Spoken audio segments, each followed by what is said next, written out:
How to create brushstroke designs in Canva. So hello guys and welcome back to today's video. So what we could do is we could actually utilize an app over here to help us create our brushstroke designs.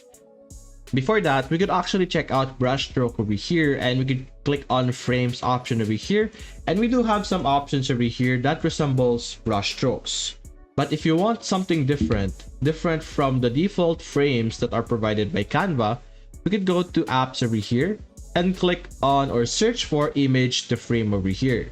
You're simply going to look for the specific app called AI Frames.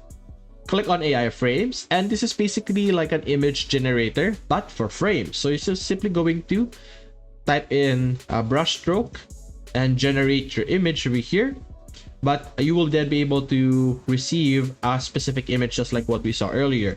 Unfortunately, I have reached my generation limit over here, but let's say, or let's assume that I was able to utilize the one that I generated earlier.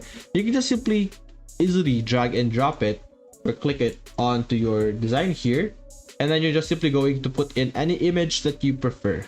So if we go over here in photos, and you could easily drag and drop it on that specific frame that has been generated. So that's basically it, guys. If you want to be able to try out and utilize Canva's features, click the link in the description below for a free 30-day free trial.